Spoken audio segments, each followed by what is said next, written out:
Hello, welcome to লাডো নাইটি। আজ আমরা শিখব ব্লাউজের পেছন পার্ট কাটিং। প্রথমে আমরা ব্লাউজের ব্যাক পার্ট কাটানোর জন্য 1/2 ইঞ্চি শোল্ডার ডাউন নিলাম।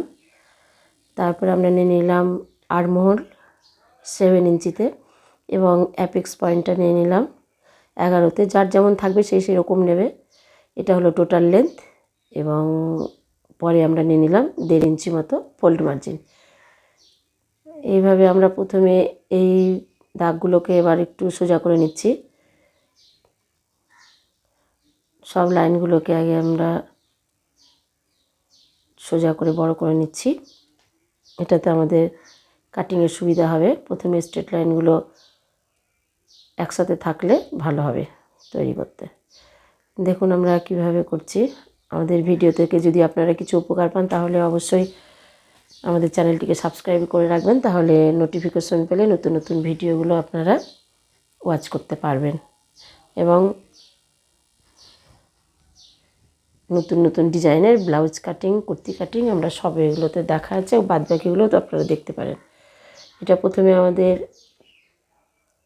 ব্লাউজের 1/2 ইঞ্চি ডাউনের জন্য আমি নিয়ে নিচ্ছি। এখানে নেক ব্রড আমি 3 ইঞ্চিতে একটা দাগ দিয়ে নিচ্ছি। নেক ব্রড 3 ইঞ্চ এবং লেন্থ এখানে আমি 8.5 নিচ্ছি। আপনাদের 8 8.5 নিচ্ছি, কিন্তু আপনাদের অনুযায়ী আপনারা নেবেন। আপনার যার যেমন পছন্দ, ক্লায়েন্টের যেমন পছন্দ তেমন সে নিতে পারবে বা সেই রকম ডিজাইনও করতে পারবে।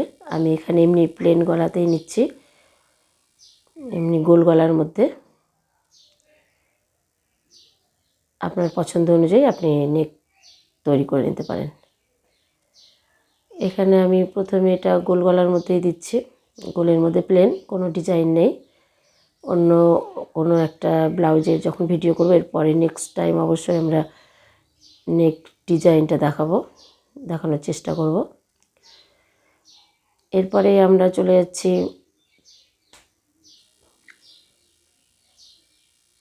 শোল্ডার যা আপনার থাকবে সেইটার হাফ নিতে হবে। শোল্ডার যদি 14 থাকলো তাহলে 7 ইঞ্চি এইভাবে। আর্মহোল আমরা নিয়ে নিচ্ছি, আপনার যা থাকবে সেরকম নেবেন। এটা মিডিল পয়েন্টটা বের করে নিলাম।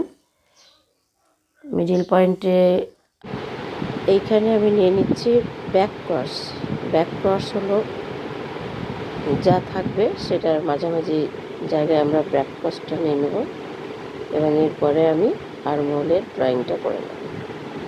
এইখানে ছাতির 4 ভাগের 1 ভাগ, চেস্ট সাইজ যা থাকবে আমরা চেস্ট যা থাকবে তার 4 ভাগের 1 ভাগ, সাথে আমরা সেলাই মার্জিন বা এক্সট্রা কাপড় মার্জিন রাখার জন্য 1.5 ইঞ্চি নিয়ে নিলাম।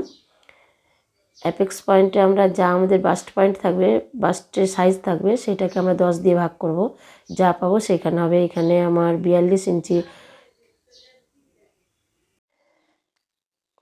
এবার এই 3টে লাইনকে আমরা একসাথে জুড়ে নিচ্ছি। এইখানে এই দিকে একটা 1/2 ইঞ্চির পয়েন্ট পড়বে, এই সাইডে একটা 1/2 ইঞ্চির পয়েন্ট পড়বে। দুই সাইডে 1 ইঞ্চি মার্জিন দিয়ে এটা আমরা টেকেন দিয়ে নেব। পেছন পাটে দুই সাইডে টেকেন দিলে এটার ফিটিংসটা খুব সুন্দর আসে। এটার সাথে মিলিয়ে দিলাম এবং নিচেরটা সোজা করে দাগ টেনে নিতে হবে।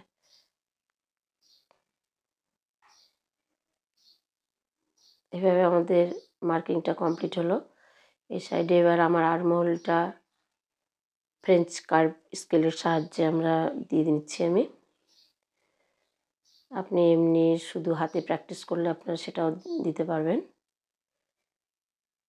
এরপর আমরা যা কোমরের যা সাইজ, ওয়েস্ট সাইজের সাথে 4 ভাগের ভাগ, যা ওয়েস্ট সাইজ থাকবে সেটাকে 4 ভাগে ভাগ করে নিয়ে 1 ভাগের সাথে সেটা এখানে পয়েন্ট হলো, মার্কিং হলো এবং এর সাথে এক্সট্রা মার্জিন 1.5 ইঞ্চি।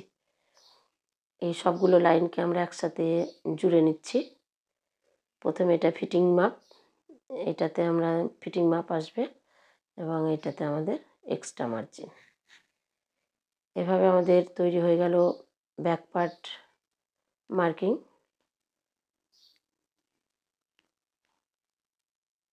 আপনাদের যদি ভালো লাগে অবশ্যই কমেন্ট করে জানাবেন, বা কোনো ডাউট থাকলে অবশ্যই কমেন্ট করে জানাবেন আমাদের চ্যানেলে, আমরা সেটা আপনাকে উত্তর দেওয়ার চেষ্টা করব। এবার আমরা ব্লাউজটা কাটিং করতে যাচ্ছি।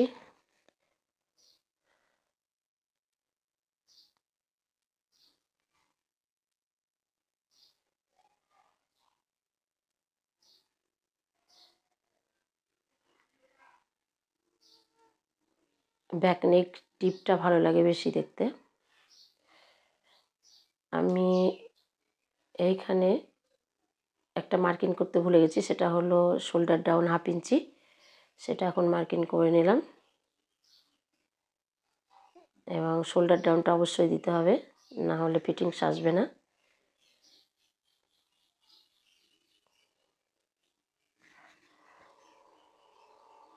আমরা এর আগের ভিডিওতে এই ব্লাউজটার ফ্রন্ট পার্ট কাটা শিখেছি, আপনাদের ইচ্ছে হলে দেখে নিতে পারেন।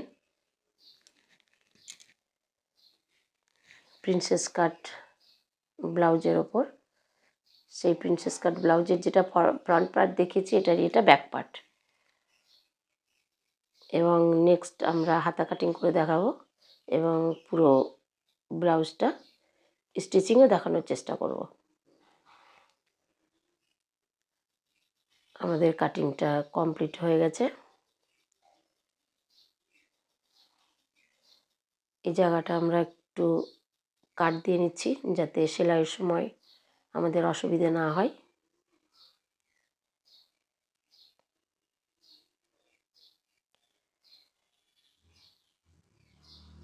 আমাদের ব্যাক পার্ট কমপ্লিট। এতক্ষণ আমাদের ভিডিওটা দেখার জন্য বা আমার সঙ্গে থাকার জন্য আপনাকে অনেক ধন্যবাদ।